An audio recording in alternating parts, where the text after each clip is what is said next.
Moi, je vais manger nourriture de blanc. Ouais. Macaroni omelette. Omar Bagui. Ouais. Je l'aime. Vous n'avez pas vu ses fesses?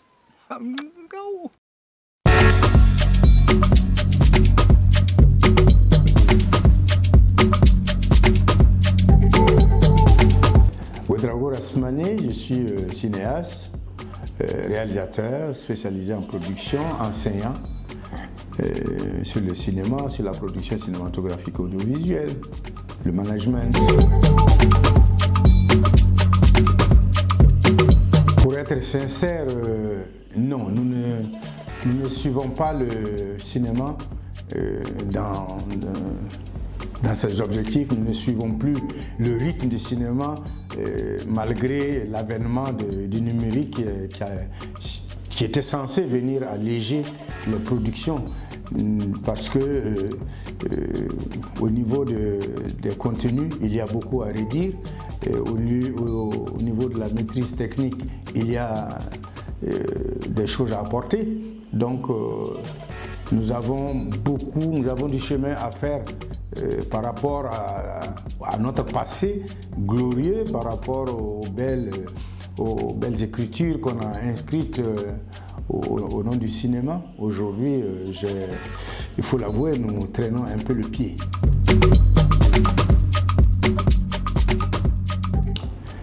Qu'il fallait l'organiser, parce que nous sommes, comme je dis, c'est un ensemble de défis. Ici, il fallait non seulement dominer la crise sécuritaire, mais aussi c'est existentiel parce que nous avons besoin de montrer que malgré tout, il y a de la résilience et qu'il faut qu'on se batte pour être. Ce n'est pas 2 ou 3 terroristes qui vont nous enlever le goût de la vie. On va vivre, on va se battre pour exister. Le cinéma va continuer, on va lui donner et renforcer le rôle qu'il doit jouer dans la société, vecteur de grands messages, mais vecteur aussi de notre apport culturel au moment du donner et du recevoir avec les autres cultures. Donc, on ne peut pas, on ne doit pas se priver de cet apport-là.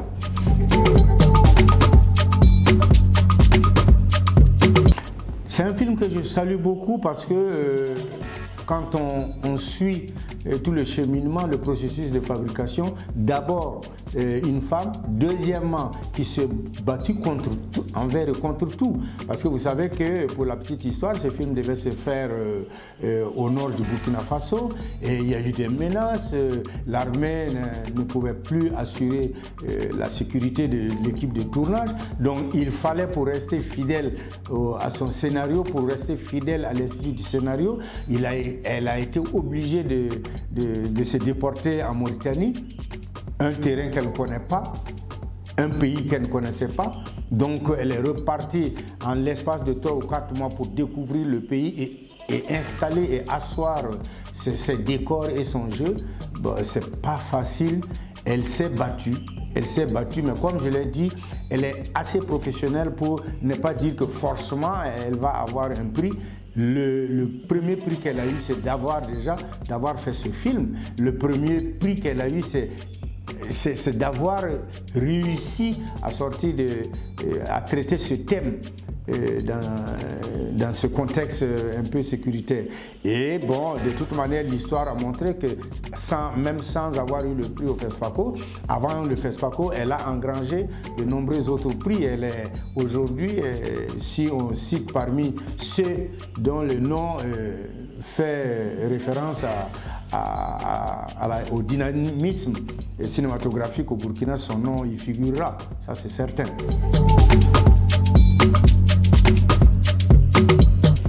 Le cinéma burkinabé a de l'avenir. Parce que tant que nous-mêmes on a de l'avenir, tant que nous-mêmes nous pensons à demain, tant que nous-mêmes nous sommes convaincus que demain existera, sans nous, mais peut-être avec nos enfants, mais on est tenu de dire que le cinéma a de l'avenir. Seulement, il faut y travailler. Seulement, il faut travailler pour y être. Seulement, il faut travailler pour le mériter. On ne s'assoit pas dire, bon, on a le FESPACO chez nous, donc le cinéma doit briller. Non, c'est un ensemble de choses qu'il faut mettre en commun. C'est la production qu'il faut réorganiser, ce sont les techniciens qu'il faut renforcer, c'est la maîtrise des nouveaux outils. C'est tout ça qu'il faut, et par-dessus tout, c'est traiter des sujets vraiment qui ont des racines fixées sur notre terre, sur notre terroir, et qui donnent envie de s'identifier. C'est-à-dire, comme on dit, le cinéma, ses premiers clients, c'est quand même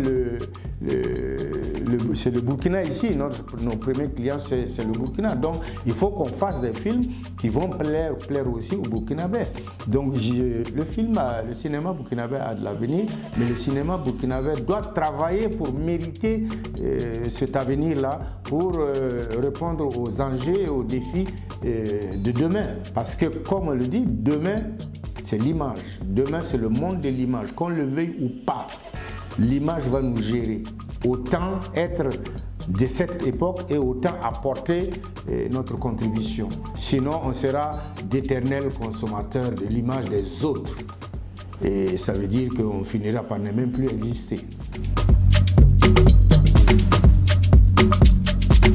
Bon, je ne vais pas me jeter des fleurs, mais je suis tenu d'être honnête. Si on voit aujourd'hui dans le monde entier, je dis bien dans le monde entier, la série tout de suite qui fait référence, c'est 3 hommes un village, 3 femmes un village, c'est cette série-là. Il y a eu d'autres séries qui ont fait du succès, notamment Kadi Jolie et autres, mais aujourd'hui, ce n'est pas parce que j'ai été comédien dans ce film, mais c'est quand vous arrivez, même à l'heure où on parle, si vous interrogez des pays aux alentours ou en Afrique centrale, on dira que c'est en train de passer sur une chaîne de télévision. C'est ça le succès finalement.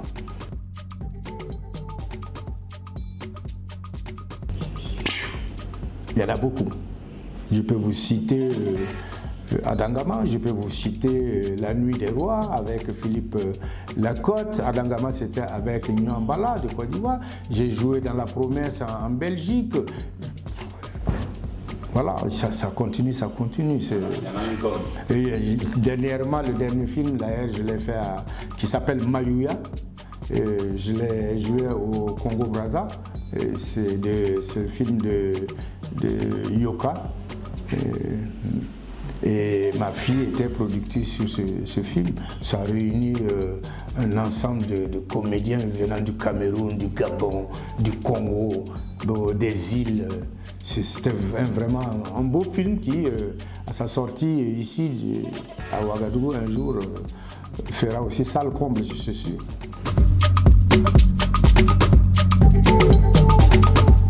Bon, parler d'Idrissa Ouédraogo, c'est parler de moi-même. C'est mon frère, c'est mon ami, on a travaillé ensemble sur plus de 40 ans de collaboration artistique. Je lui dois beaucoup de moi-même, de ce que je suis devenu, de ce que je suis en termes de comédien, en termes même de réalisateur. Et donc, il fait partie en tout cas de ceux qui comptent beaucoup pour moi. Et que ce soit maintenant ou à jamais, c'est Idrissa, c'est moi-même. Et aujourd'hui, c'est le grand absent, justement, c'est la grande absence que je ressens au niveau de mon existence, au niveau de la cinématographie, parce qu'on était habitué, on s'était créé aussi un monde de travail qui nous était propre. Mais bon, aujourd'hui, il n'est pas là. Mais ce n'est pas Idrissa seul que j'ai connu d'autres qui n'y sont plus là. Il y a eu Pierre Yameogo que j'ai connu aussi, il y a Mamadi de la Guinée que j'ai connu aussi, il y a beaucoup d'autres personnes, que ce soit en Côte d'Ivoire ou au Sénégal, Samben avec qui j'ai joué.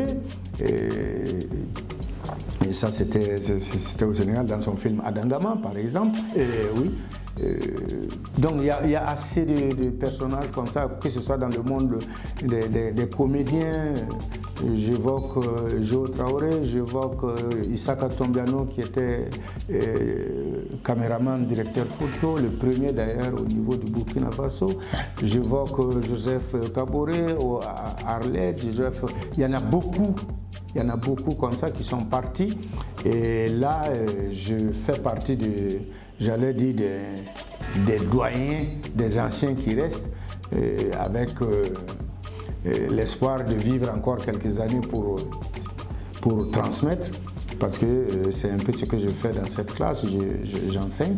Donc parfois, quand il n'y a pas de film à tourner, il y a au moins du savoir à partager, du savoir à donner, le relais à passer à la jeune génération. Donc ça fait quelque chose de savoir à chaque festival que un ou deux camarades nous ont quittés entre-temps et le vide est en train de s'agrandir. Bon, heureusement qu'il se remplit par nos enfants et nos petits-enfants, tant mieux, c'est aussi la loi de la nature.